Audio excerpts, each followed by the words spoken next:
Well, খুব সম্ভবত আপনি আইএলটিএস রিডিংয়ের ফিল ইন দ্য গ্যাপ বা গ্যাপ ফিলিং নিয়ে বেশ টেনশনে আছেন। অথবা আমি বলতে পারি আপনি হয়তো আইএলটিএস রিডিংয়ের গ্যাপ ফিলিং নিয়ে আরও ভালো কিছু কাজ করতে চাচ্ছেন।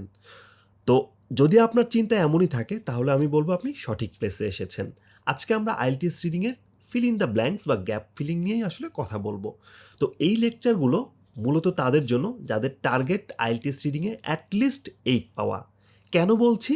কারণ আমরা যখন লেকচার শুরু করব তখনই আপনি বুঝতে পারবেন কেন আমি বলছি যে আপনার টার্গেট অ্যাটলিস্ট 8 হলে আপনি ডেফিনেটলি লেকচারগুলো ফলো করলে আপনার টার্গেট ফুলফিল করতে পারবেন।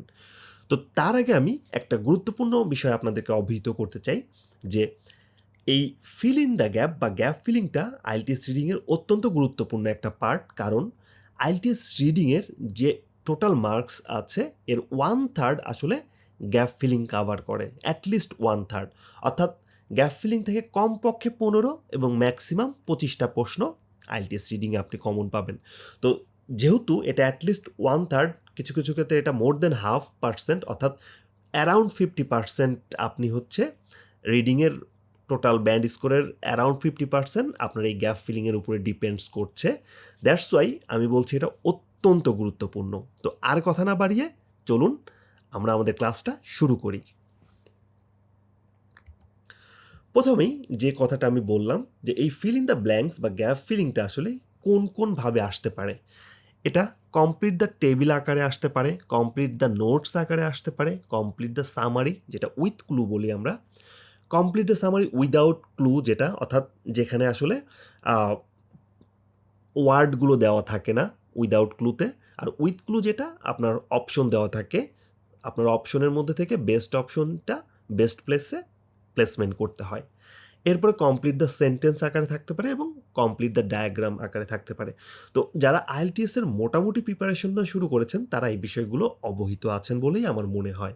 সো এই বিষয়ে আমি খুব ডিটেলসে যাচ্ছি না, বাট এই যতগুলো ফরম্যাট আছে এই সবগুলোই আসলে ফিল ইন দ্য গ্যাপ বা গ্যাপ ফিলিংই, অর্থাৎ আপনার সেন্টেন্সগুলোর মধ্যে গ্যাপ থাকবে, ওই গ্যাপে অ্যাপ্রোপ্রিয়েট ওয়ার্ডটা আপনি প্যাসেজ থেকে নিয়ে বসাতে হবে আপনাকে। তো মূলত এই বিষয়গুলোই আমাদের কাছে আসলে সবচেয়ে বড় সমস্যা হয়ে দেখা দেয়, এবং এই গ্যাপ ফিলিংয়ে যদি আমরা আসলে সব ঠিকঠাক না করতে পারি তখনই আসলে আমাদের প্রত্যাশা মাফিক অর্থাৎ 8+ ব্যান্ড স্কোর করার ক্ষেত্রে সবচেয়ে বড় প্রতিবন্ধকতা দেখা দেয়। তো চলুন আমরা কিভাবে আমাদের এই প্রতিবন্ধকতাগুলো কাটিয়ে উঠতে পারি এই বিষয়গুলো নিয়েই একটু ডিটেলসে কথা বলি।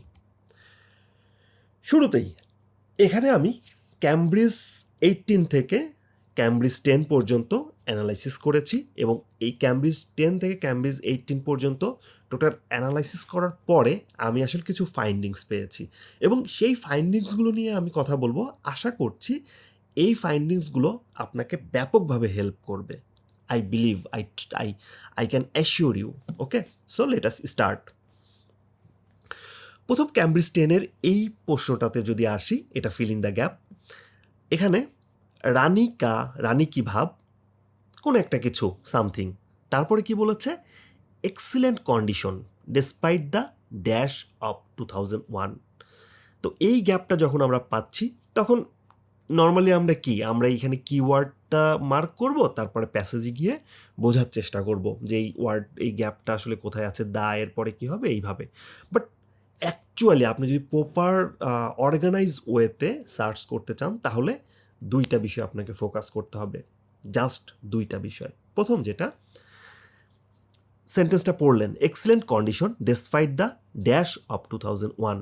প্রথম যে বিষয়টা, গ্যাপটার আসলে কি বসতে পারে গ্যাপে, দেখেন দা এবং অফ। আমরা জানি দা এবং অফের মাঝে সবসময় নাউন বসে। প্রথম ব্যাপার আমরা এটা এনশিওর হলাম এখানে নাউন বসবে। দ্বিতীয় যে বিষয়, প্রেডিকশন করা। এখানে বলল এক্সিলেন্ট কন্ডিশন, অর্থাৎ অবস্থাটা খুব ভালো ছিল। ডেসপাইট এই ওয়ার্ডটা খুবই ইম্পর্টেন্ট। আমরা ডেসপাইট কখন ইউজ করি? ডেসপাইট আমরা ইউজ করি বিপরীতার্থক দুইটা সেন্টেন্স বা বিপরীতার্থক দুইটা ফ্রেজ যখন আমরা একসাথে করি তখন আমরা ডেসপাইট ইউজ করি। তো যেহেতু এখানে এক্সিলেন্ট কন্ডিশন বলা আছে, এখানে এক্সিলেন্ট কন্ডিশন মানে পজিটিভ ভাইব, তার মানে এই রানী কি ভাবের কন্ডিশনটা আসলে এক্সিলেন্ট কন্ডিশন। ডেসপাইট তাহলে এখানে নেগেটিভ কিছু হবে, ঠিক আছে, এতটুকু পর্যন্ত আমরা ক্লিয়ার যে এখানে যেহেতু পজিটিভ এখানে নেগেটিভ কিছু হবে, তাহলে কি হতে পারে, নাউন এবং নেগেটিভ হবে। তো যখন ক্যামব্রিজ টেনেরি টেস্ট 1-এ আপনারা যাবেন তখন আপনারা দেখবেন এর অ্যান্সারটা আপনি পাবেন আর্থকোয়াক। অর্থাৎ বাংলাটা এভাবে দাঁড়ায়, এই রানী কি ভাবের কন্ডিশনটা ছিল excellent despite the earthquake of 2001, অর্থাৎ 2001 সালের ভূমিকম্প হওয়ার সত্ত্বেও এর কন্ডিশনটা ছিল এক্সিলেন্ট। তার মানে এখানে গ্রামার জানাটা আমার খুব জরুরি। ডেসপাইট এখানে পজিটিভ এবং নেগেটিভ দুইটা ফ্রেজ এক করছে। ওকে, সো প্রথম যে বিষয়টা আমরা বুঝতে পারলাম যে আমাদের এই পজিশনটা জানতে হবে, এখানে কোন ওয়ার্ডটা বসবে পার্টস অফ স্পিচে, এবং দ্বিতীয় যেটা এই গ্রামারটা আসলে কিভাবে ইউজ করেছে, বা এই গ্রামারের কারণে এই ডেসপাইট এই ওয়ার্ডটার কারণে ইম্প্যাক্টটা আসলে কি হচ্ছে। ক্লিয়ার আশা করি। দ্বিতীয় যে আমরা এটা দেখছি, এটা ক্যামব্রিজ 11 টেস্ট 4-এর। এখানে বলেছে ইন এপিজেনেটিক প্রসেস। জানার দরকার নেই এই প্রসেসটা কি, আপনি বুঝলেন যে এটা কোনো একটা প্রসেস। তারপরে দেখেন, dash influence the activity of our genes, for example in creating our initial dash.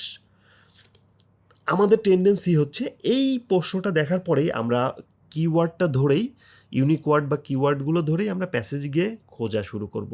Never. First বোঝার চেষ্টা করেন, এখানে ইনফ্লুয়েন্সটা হচ্ছে গ্যাপের পরে আছে। ইনফ্লুয়েন্স তো একটা ভার্ব, তো ইনফ্লুয়েন্স যেহেতু ভার্ব, তার মানে এই ভার্বের আগে ডেফিনেটলি একটা সাবজেক্ট হবে, আর সাবজেক্ট নর্মালি নাউন হয়। ওকে, সাবজেক্ট হবে, সাবজেক্ট নর্মালি নাউন হয়, কারণ আমরা স্ট্রাকচার জানি, স্ট্রাকচার হচ্ছে subject plus verb plus extension. তো এখন আমরা দেখব সাবজেক্টটা আসলে কেমন হতে পারে। প্রথম ব্যাপারটা সাবজেক্ট বা নাউন হবে, তো সাবজেক্টটা কেমন হতে পারে, ইনফ্লুয়েন্স মানে প্রভাবিত করা। ঠিক আছে, তো ইনফ্লুয়েন্স ভার্বটা কি দেখতে পাচ্ছেন, এটা বেস ফর্ম অফ ভার্ব, যেটাকে আমরা বলি ভার্ব 1 অথবা বেস ফর্ম অফ ভার্ব। তো বেস ফর্ম অফ ভার্ব তখনই হয় যখন সাবজেক্টটা প্লুরাল হয়।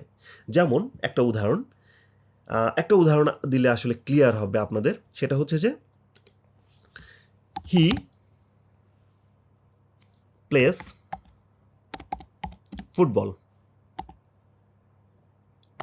বা এখানে আমি গোজ টু স্কুল,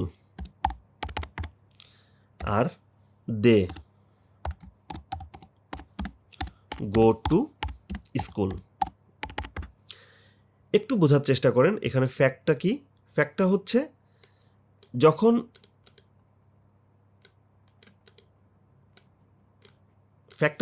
এটা একটু বড় করা উচিত। ফ্যাক্টটা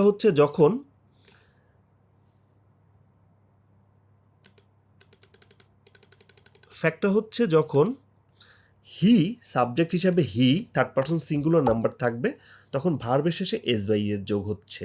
অপরদিকে সাবজেক্ট যখন দে অর্থাৎ প্লুরাল, থার্ড পারসন সিঙ্গুলার না প্লুরাল, তখন বেস ফর্ম অফ ভার্বটাই হচ্ছে।